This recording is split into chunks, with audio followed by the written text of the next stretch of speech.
Illum 18 ta' Settembru, il-25 ħadd ta' żmien ta' matul is-sena. Nilqakom għal din il-quddiesa mmexxija mill-Arċisqof Charles Scicluna mill-Knisja ta' Bir Miftuħ fil-Gudja li tinsab faċċata tal-Ajruport Internazzjonali ta' Malta.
Bl-isem tal-Missier u tal-Iben u tal-Ispirtu Santu, amen.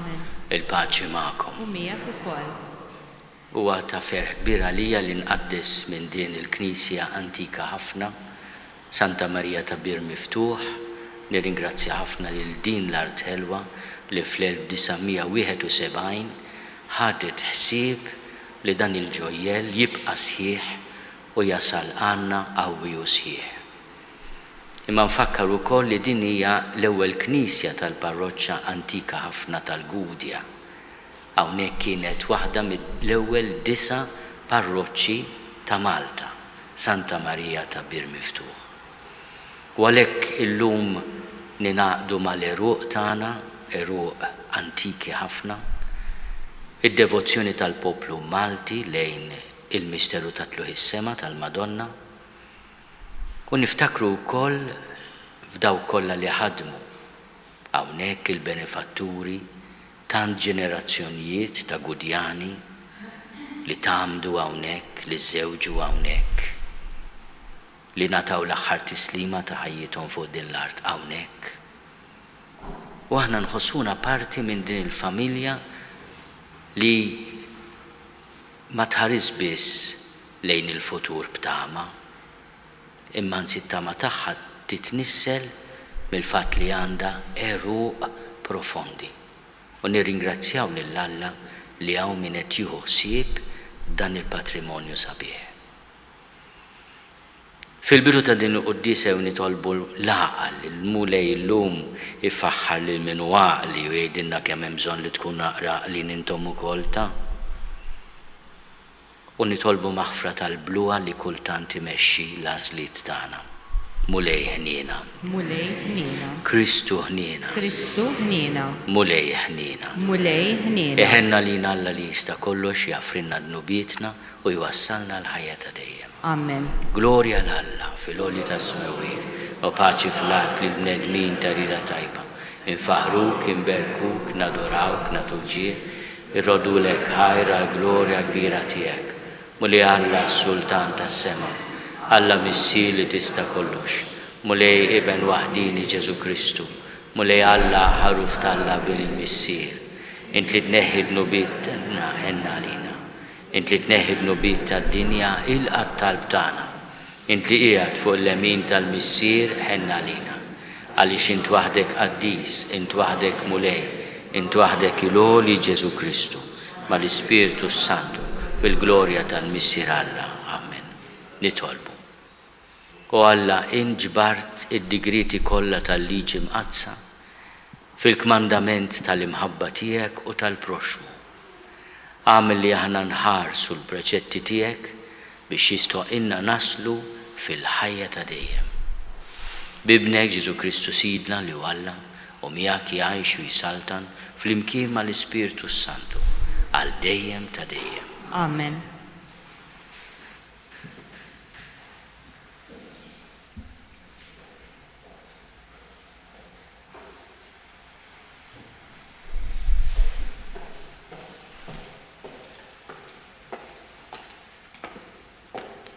Qari mill-ktieb tal-profeta Amos. Il-mulej qalli, isimgħu dan, intom li tikkalpestaw l-imsejken, intom li temmu l-foqra tal-pajjiż, u tajdu, meta se jgħaddi l-qamar il-ġdid, ħanbijaw il-qamħa, meta se jgħaddi s-sibt, ħanferraw ix-xajr, inċekknu l-efa, u nkabru x-xekel, u nqarqu b'miżien fals, nixtru bil-flus il-foqra, u bżewġ tirqiq l-imsejken, imbijaw sal-karfa tal-qamħa. Il-mulej ħalef bil-foħrija ta' Ġakob, ma ninsaqat xejn minn emilhom. Il-kelma tal-mulej. Inroddu ħajr lill-Alla. Salm responsorjali. Faħru lill-mulej li jerfqa l-fqir. Faħru lill-mulej li jerfa l-fqir. Faħru għaddejja tal-mulej. Faħru isem il-mulej. Ikun isem il-mulej imbirek, min issa u għal dejjem, flimkien. Faħru lill-mulej li jerfa l-fqir. Għali fuq il-ġnus kollha il-mulej. Għala mismewit u sebħu. Minnu bħal mulej Alla tagħna li qiegħed fil-għoli u li ħares l-isfel, lejn ismewit u lejn l-art, flimkien. Faħru lill-mulej li jerfa l-fqir. U li għajjem mitrab l-imsejken, u jerfa mill-mizbla l-fqajjar, biex mal-gbarat edu, mal-gbarat tal-poplu tijaw, flimkien. Faħru lill-mulej li jerfa l-fqir.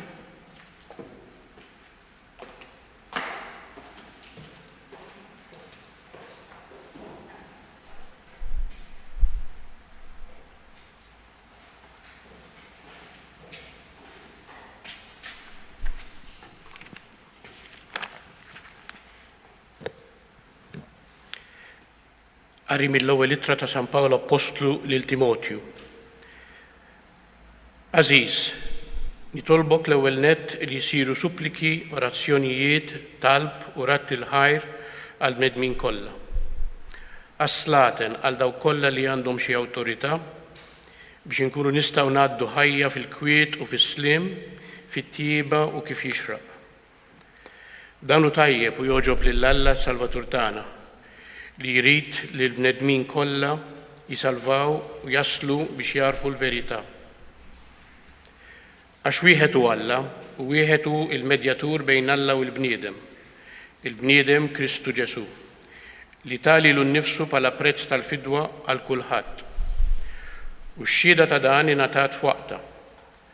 U għal dan li jien kont magħmul xandar u apostlu, qiegħed ngħid is-sewwa m'iniex nikdeb, biex nallem il-ġnus, il-fidi u l-verità.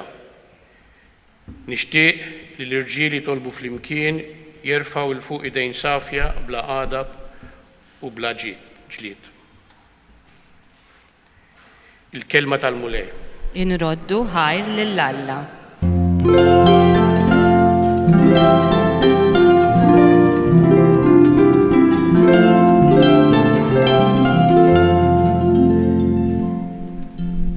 Sidna Ġesu Kristu li kien għani ftaqar minħabba fikom sabiex intom tistanu permezz tal-faqar tiegħu.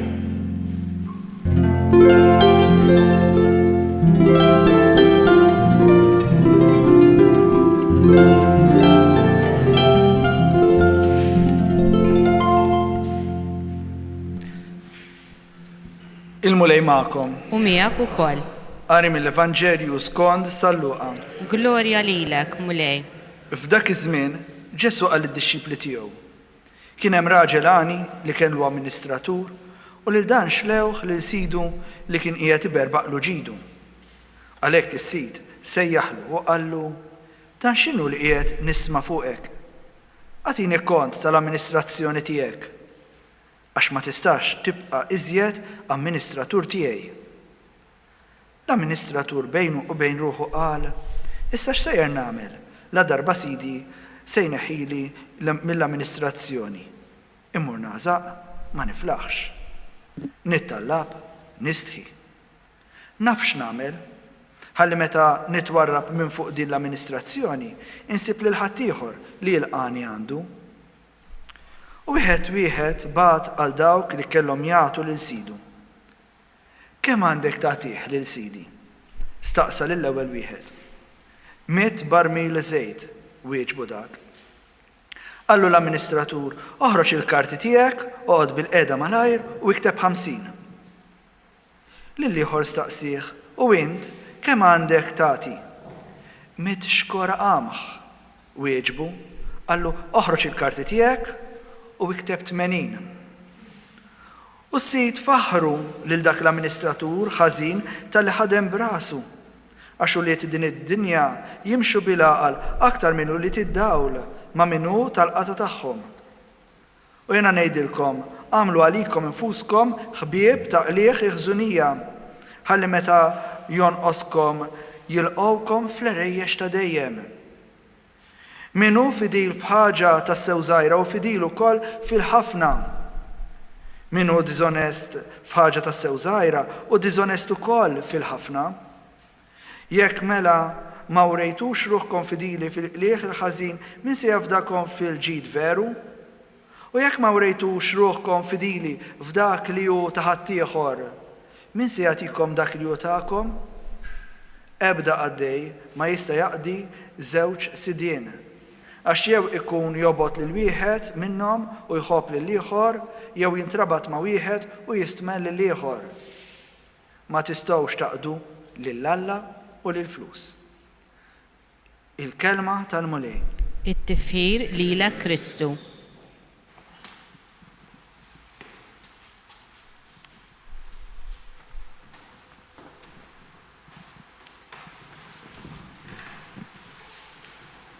Ġesu jpoġġilna għażla diffiċli llum qudiemna, jew il-flus jew hu diffiċli ħafna. Anke għaliex aħna nifhmu li l-flus għandna bżonnhom. Imma li inti taħli ħajtek, ħaniwża dil-kelma taħli ħajtek, tiġri wara l-flus mingħajr ma tgawdiha hija bluwa kbira. Għax donnu taħseb li l-ħajja mhux se tispiċċa qatt. Ma jasal qatt il-mument meta trid tagħti kont tal-amministrazzjoni tiegħek. Tajdu li xi trid tgħid. Xi jrid jgħid Ġesu. Ġesu juża din it-tixbiha għal ħajja tagħna. Mhux qed jitkellem biss fuq min afdat bil-flus ta' ħaddieħor, bħalma jista' jkun anke assis jew isqof afdat bil-flus tal-komunità u jrid iħaddimhom sew u jrid jagħti kont. Ma jistax jużhom għalih innifsu. Ġesu qed jitkellem fuq il-ħajja ta' kull wieħed waħda minna u s-sit qed jafdalna il-ħajja tagħna. Qed jgħidin nisma' ħajtek veru tiegħek imma hija fdata f'idejk. Uża tajjeb, tkixxilx lilek innifsek. Taħraqx il-possibilitajiet kollha li għandek. Xi ħaġa oħra li laqtitni jiena u nirrifletti u nistudja fuq dan il-qari hawn min jgħid li din hija waħda mill-iżjed parabboli diffiċli ta' Ġesu għaliex. Għaliex aħna l-Ġesu imdorrijin nisimgħuh ifaħħar it-tajjeb, minnhom hawnhekk qed ifaħħar li minnu diżonest. U ngħidu hawnhekk kien xorob xi ftit Ġesu jew ġralu xi ħaġa, qed jgħid indirettament kemm kien għaqli dak l-amministratur li ħaddem rasu biex ikun hemm min joħsiebu meta ġustament jitneħħa mill-amministrazzjoni u ma jgħidlux amministratur tajjeb, Ġesu jibqa' jinsisti li kien amministratur ħażin, forsi mhux għax kien bniedem ħażin, imma ma kienx rett fl-amministrazzjoni tiegħu. Il-flus li kienu afdati fideh mużhomx sew. Allura mbagħad meta ġie biex jagħti u jagħmel kontijiet, is-sit qallu hija jiena hawnhekk ma tistax tibqa' inti. Lil mbagħad lil min ħaseb li l-qudiem se jħossibu jgħalmu wkoll ma jkunx onest. U allura din hawnhekk nibdew inħokku rasna Ġesu eżattament xi jrid. Iridna jew ma jridniex inkunu onesti. Huwa impressjonat Ġesu bl-għaqal li ħafna drabi jsib f'min jiddedika ruħu għal ħażen tad-dinja. U jgħid kemm huma qlin u li tidlam ma' dawk li huma bħalhom. U jagħmel qisu tnejjida jiena il-Ġesu nisimgħu jitniet waqt li jgħid u li tiddawl kemm hemm bżonn ikunu għaqlin ukoll. X'jiġifieri għaqlin? Ftit makkerija ma tagħmilx ħażin lanqas. Li inti tifhem li il-ġid li għandek fuq l-art jista' jkun flus, jista' jkun artijiet, jista' jkun imħabbiet li għandek, dak kollu li inti tużaħ tajjeb u bil-għaqal biex inti tassew tgawdi l-ħajja u ssiba meta ma jonqoskom kollox. Ġesu jgħid issibu dak li intom tkunu żrajtu fil-merat ta' dejjem. Ġesu qed jibda jippreparana bil-mod il-mod qed noqorbu lejn l-aħħar tas-sena liturġika, din fl-aħħar tas-sajf, ftit jiem oħra tibda l-ħarifa. U allura nibdew nisimgħu Ġesu jitkellem fuq l-aħħar affarijiet illum jibda iċċekkċikielna li jridu nagħtu kont tal-amministrazzjoni tagħna. U l-ewwel qari mill-profeta Amos iwissi lil min f'ħajtu japprofetta ruħu mill-proxmu, ikun korrott, jinqeda b'mod inġust bl-affarijiet ta' din id-dinja u jgħidlu ħabib ara taħseb li dak kollu li għamilt se jintesa b'mod speċjali l-inġustizzja li għamilt mal-fqar. Irridu nagħtu kont tal-għażliet tagħna. Ma Ġesu ipoġġi forsi waħda mill-iżliet għażliet diffiċli. Kulħadd inkluż jien ta' magħkom. Il-koll nagħmlu dal-eżami ċkejken fil-qalb tagħna, fil-verità imma, m'hemmx għalfejn xandruh jew nikdbuh fuq Facebook jew fejn. Fil-qalb tiegħek jiena x'inhu li żied għażiż għalija? Alla, l-imħabba, it-tajjeb, jew inkella l-flus. Issa l-flus tista' tixtri l-imħabba bil-flus, tista' tixtri l-paċi bil-flus, tista' tixtri sbuħija bil-flus. Ir-risposta qiegħda fil-qalb tagħna l-aħwa. Tista' tixtri l-verità bil-flus. Bil-flus tixtri xi gidba. Tħallas xi ħadd biex jikkalunja xi għadu jew biex jivvinta gidba fuq xi ħadd. Dik tixtriha. Ma l-verità ma tixtrijiex. Iżbuħija. Iżbuħija trid tirrażan mhux il-kilba l-poter u għall-flus. Meta jkun hemm dak mhux żbuħija noħolqu, kruwa noħolqu.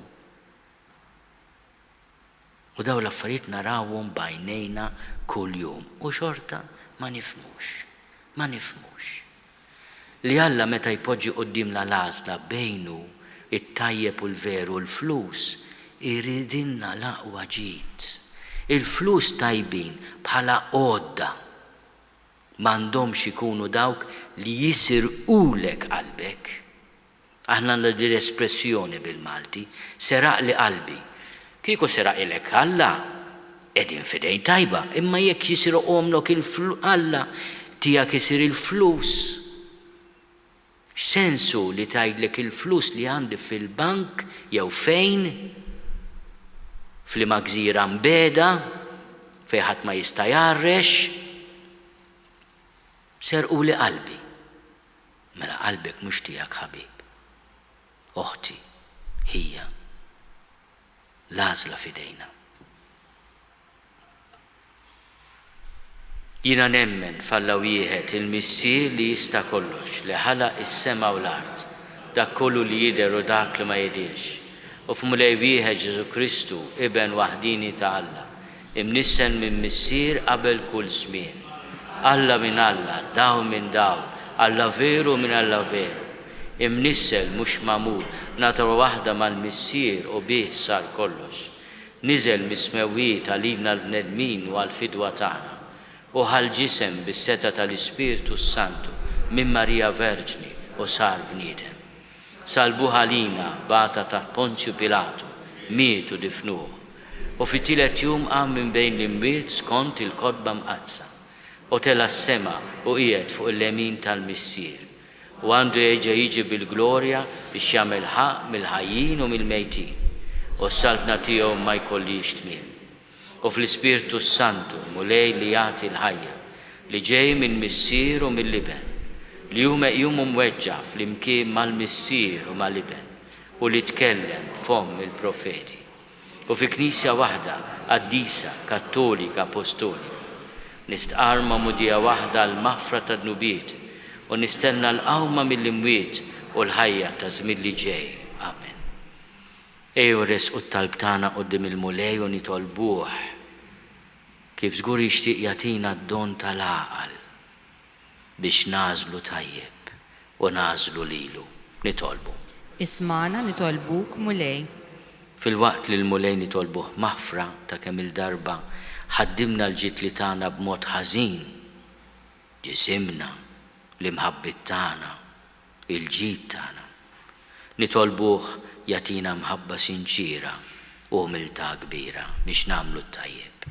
Nitolbu. Ismana nitolbuk mulej. Nitolbuk għal benefatturi ta' din il-kappella, ta' din il-knisja, ta' dan il-ġawra tal-patrimonju tagħna, ta' kull min ħadem biex tasal għandna qawwija u sħiħa. U anke tal-parroċċja Għażiża antika tal-Gudja li qed tilqana llum biex il-mulej iwassal lil ta' qabilna u lilna il-ġenna għad gawdija ta' dejjem. Nitolbu. Ismana nitolbuk mulej. Nitolbu għal paċi fid-dinja, ma' speċjali fejn hemm il-gwerra, in-niket, id-dulur, l-inkwiet. Nitolbu għal paċi fil-familji tagħna. Nitolbu għal dawk li qegħdin magħtu x'inġustizzja biex ikun mulej ikun il-faraġ tagħhom. Nitolbu. Ismana nitolbuk mulej. Nitolbuk mulej tilqa' talb tagħna bl-interċessjoni ta' Sitna Marija imtella s-sema. Għatina l-grazzja li aħna nkunu dejjem u li tiddawl bi Kristu Sidna. Amen.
Nitolbu ħuti biex is-sagrifiċċju tiegħi u tagħkom ikun joġob lill-Alla l-Missier li jista' kollox. Jilqa' l-mulej minn idejk is-sagrifiċċju għat-tifħir u glorja ta' ismu għal ħtiġijiet tagħna u tal-Knisja mqazza kollha tiegħu.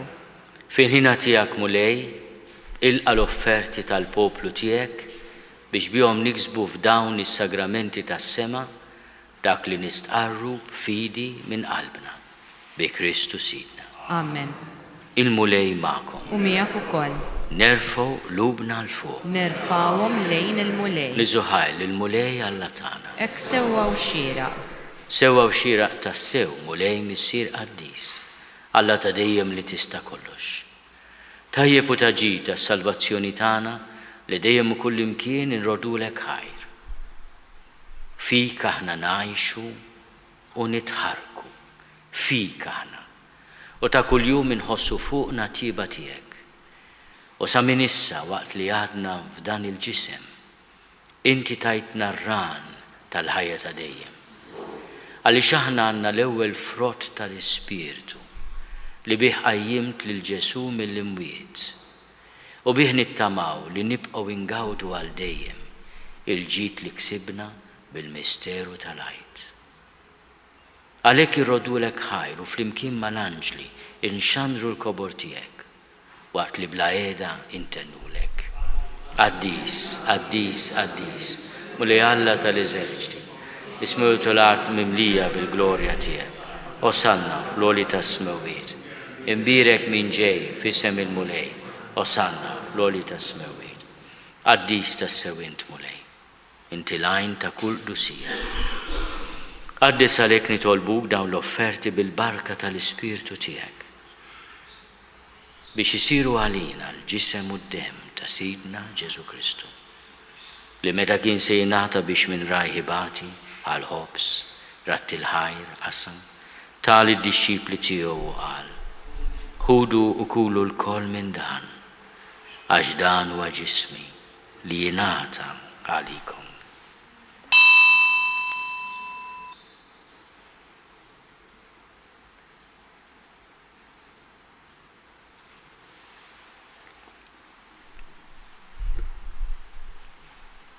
Ekku kol wara l-ikla ħal-kalċi reġarat il-ħajr. Tali d-disċipli tiegħu qal. Ħudu u jxorbu minnu l-koll. Għax dan huwa l-kalċi ta' demmi tal-patt il-ġdid li jibqa' għal dejjem. Id-dem li jxerret għalikom u għal-bnedmin kollha għal-maħfra ta' dnubiet. Għamlu dan tifkira tiegħi.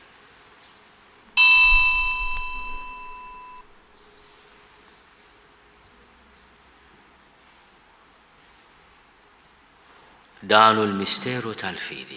Inħabru l-mewt tiegħek mulej, inxandru bil-fer l-qawmin tiegħek, nistennew sa ma tiġi fil-glorja. Għalhekk aħna u nagħmlu dan tifkira tal-mewt u l-qawmin ta' Sidna Ġesu Kristu. Nofrulek mulej il-ħobs tal-ħajja u l-kalċi tas-salvazzjoni. U rodulek ħajra xogħġbok tilqana hawn quddiemek biex naqduk. U mit-ċokontana nitolbu li l-Ispirtu Santu jaqadna f'ġisem wieħed, lilna li nieħdu semm il-ġisem u d-dem ta' Kristu. Ftakar mulej fil-Knisja tiegħek imxerda mad-dinja kollha. Wettaqa fl-imħabba fl-imkien mal-Papa Franġisku, miegħi għaddej tiegħek mingħajr ma jistħoli.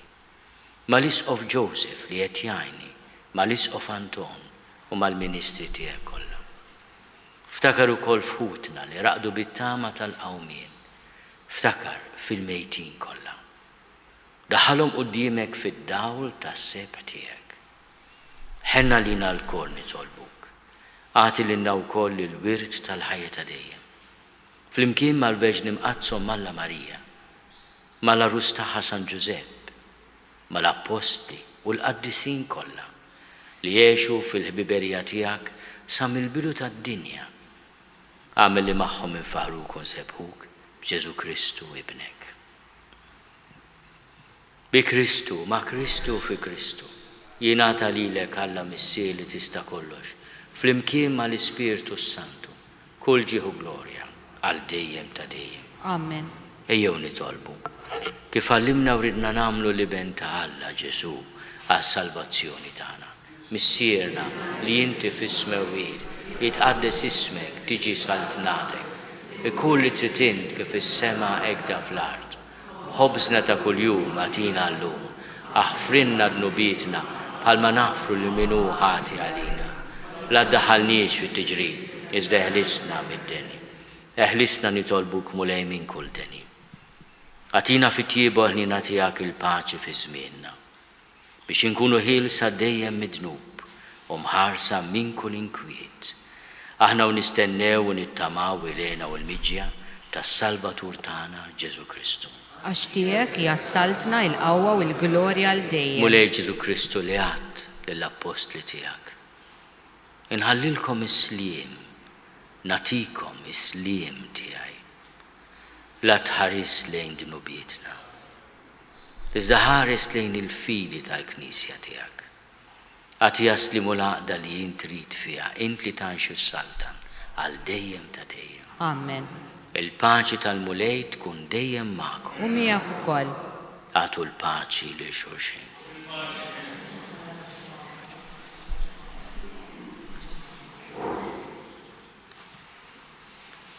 Il-ġisem fl-imkien mad-dem ta' Sidna Ġesu Kristu jkunu jiswew l-inna li se nitqarbnu bihom għal-ħajja ta' dejjem. Ħaruf talla li tneħħi d-nubiet tad-dinja ħenna lina. Ħaruf talla li tneħħi d-nubiet tad-dinja ħenna lina. Ħaruf talla li tneħħi d-nubiet tad-dinja għatina l-paċi. Mulej Ġesu Kristu bin Alla l-ħaj bil-mewt tiegħek kif rid minnek il-missier u bil-ħidma tal-Ispiritu Santu intajt il-ħajja lid-dinja. Dan il-ġisem u d-dem qaddis tiegħek eħlisni minn ħtieti kollha u minn kull ħasen. Żomni dejjem fidil lejn il-kmandamenti tiegħek u tħallini qatt ninfiret minnek. Mulej Ġesu Kristu nitolbok li din itqarbina bil-ġisem u d-dem tiegħek ma tkunx il-kundanna tiegħi. Iżda ħnina tiegħek tkun għalija l-ħarsien u l-fejqan ta' ruħi u ta' ġismi.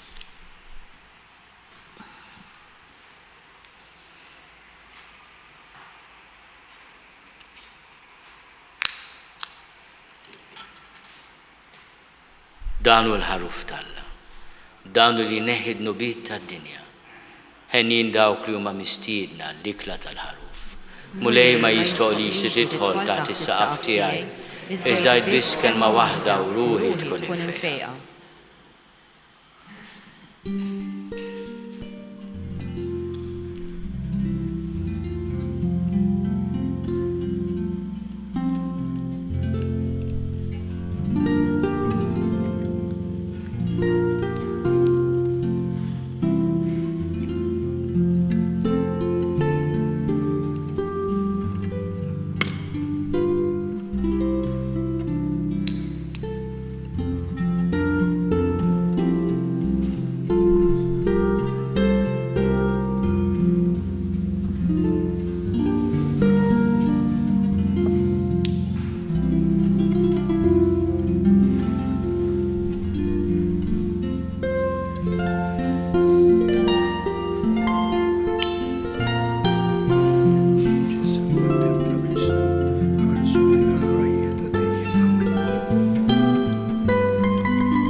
Flimkien ngħidu it-talba għat-tqarbina tax-xewqa. Ġesu, jiena nemmen li inti tinsab ta' bilħaq fis-sagrament tal-Ewkaristija. Irrid inħobbok fuq kollox u fuq kulħadd. Inti taf li nixtieq nirċevik ġewwa fija. Imma ġala darba bħalissa ma nistax nilqek ġewwa fija sagramentalment, nitolbok li tiġi fija spiritwalment. Ejja għandi, Ġesu tiegħi, biex jiena niġi għandek. Ħeġġiġni bl-imħabba għalik, biex f'ħajti u f'mewti jiena nemmen fik, nitma' fik, u nibqa' nħobbok għal dejjem.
Mulej inti titmana b'dan is-sagrament imqaddis fit-tjieba tiegħek għatina dejjem il-għajnuna biex bis-saħħa ta' dawn il-misteri u bl-imġiba tajba tagħna niksbu l-frott tal-fidwa li tajtna bi Kristu Sidna. Amen. Nirringrazzja ħafna lill-Arċiprit tal-Gudja, anke lilek, Aziz Dunkarm, tal-li l-għajtuna hawnhekk u nirringrazzja ħafna b'mod speċjali lil din l-Art Ħelwa li qed jieħdu ħsieb din il-kappella mod meravigliuż. Grazzi, grazzi ħafna mill-qalb. Il-mulej magħkom. U miegħek ukoll. Iberikkom Alla li jista' kollox, il-Missier u l-Iben u l-Ispirtu Santu. Amen. Morru fil-paċi ta' Kristu. Inroddu ħajr lil Alla.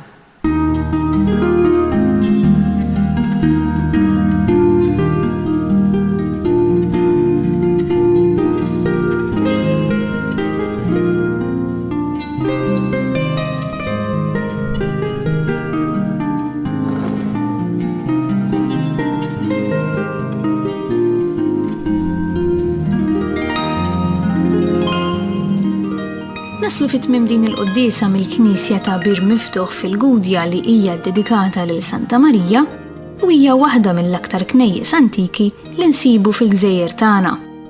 Dan hekk kif id-dokumenti storiċi juru li fis-seklu 15 il-Knisja ta' Bir Miftuħ kienet waħda mill-10 parroċċi antiki f'Malta.